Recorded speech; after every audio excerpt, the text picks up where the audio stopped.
Aquarius, welcome to your weekly sidereal forecast for June 22nd through the 28th. My name is Athen. So we've got more of this lunar energy now. We come into this week in the crescent phase of this new moon of your fourth house, which is about home, family, past roots, emotions, your emotional anchoring in life.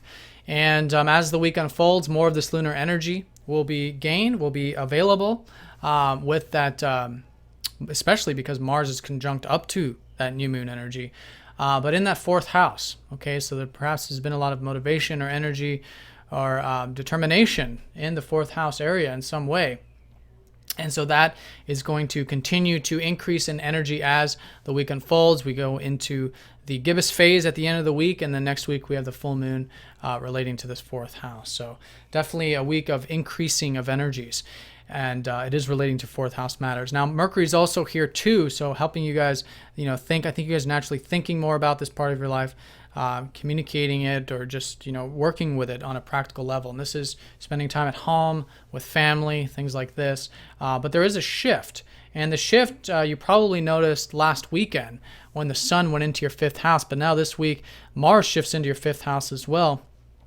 So you'll definitely notice this sort of shifting from where it still is about home, family, emotions, things like this. The fifth house is about fun, joy, creativity, self-expression. So here the sun is where I think you're going to be focused on these things. I think with Mars very determined to express yourself now for the next month and a half, or a couple months really. And so there, this energy is available. So I'd really recommend everything relating to the self-expression, creativity, fun, joy, playfulness will certainly facilitate a lot of this whole energy right now, which is about the home, family, things like this, or just the emotional side of things, which is this whole lunar cycle. So that's the overall energy. We've also got Jupiter trining up to Uranus still this week as it was last week, and it goes exact on Monday, which is very nice. This is involving this liberation perhaps of your values, which took place particularly since the eclipses of around March, April time period of this year, where now you found this new sense of freedom and liberation that is now supporting you with the day-to-day work environment. Okay, sixth house is your day-to-day work environment, but not just work, it's just daily activities and things you work on. So it might be your health, it might be your routine, your diet, it might be your service work, providing, helping those in need, things like that. People come to you for services. That's all seen from the sixth house. So lots of opportunities there with Jupiter, who's been transiting there for almost the past year. Venus helping you enjoy, and I think you have been enjoying perhaps the health, diet, work environment, or crafts recently with Venus transiting into that sixth house over the past couple weeks. But now really being activated, especially on Monday. And so more freeing up energy, supporting that. It's also supporting your groups and friends, which Jupiter naturally rules your 11th house. Also supporting the financial side of life as well, which is second house, your values. Okay, and then Venus naturally rules your fourth house of that home and family. So I think you can be very optimistic, and perhaps there are some opportunities coming about there, specifically next week around Monday, but it could be as the week unfolds as well. Okay, Venus also does rule your ninth house of philosophy and things like that. So I think that's expanding and growing. Your spiritual outlook on life, your life path, stuff like that.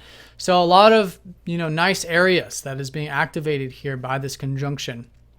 And as the week unfolds, I think you'll find more and more of this enjoyment of those things in particular.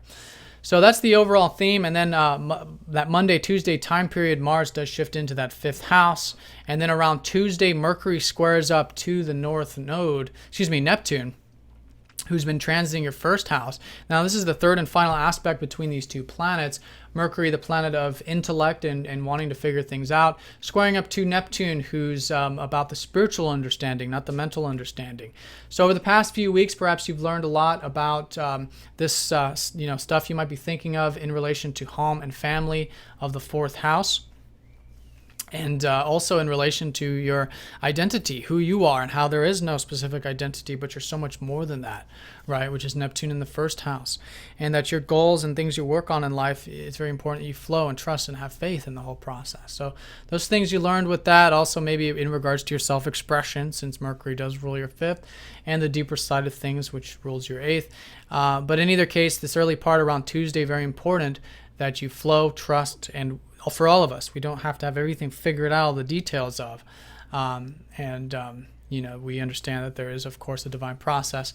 There's a plan, or there's a river or stream that is larger than self that we are part of, and to flow with that the best we can. But specifically relating to, I think, self-expression, deeper connections, home and family, and self or past, emotions, things like that.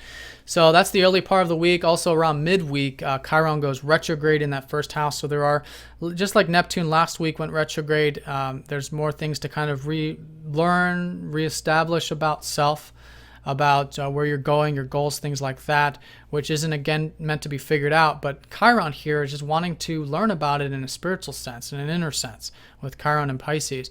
And I think you'll find all that very healing. Not to have it figured out, but to learn more about self in the inner sense, you see. So that's going to be a shift, subtle energy, but you'll probably notice that shift midweek, and then that'll be for the next 6 months. So that's for the week, okay? That's the main energies for the week. Now, over the weekend, Saturday and Sunday, the sun squares up to that north node, who's been transiting that 8th house. So this whole year is about the deeper connections. It's about the truth, uncovering the truth, things like this. So now constructively working towards that with the sun squaring up to the north node over the weekend will be very important. But that is a reminder, that is creative energy. But while that's happening, we also do have this beautiful conjunction between Jupiter and Venus, really emphasizing the work, daily, health, routine, service work, things like that, which I think will be a very good weekend for those. Among other things, a very nice weekend of maybe even connecting to home and family, things like that, which is of this whole lunar cycle for you. So Aquarius, I hope you guys have a nice week. This was a general look. If you'd like a more specific look, do check out masteringthezodiac.com. I'm now offering birth chart readings at a discounted price, so do check those out. If you have any questions, let me know. If you're new to Sidereal, do check the description or the website for more information. And have a nice week. Talk to you soon.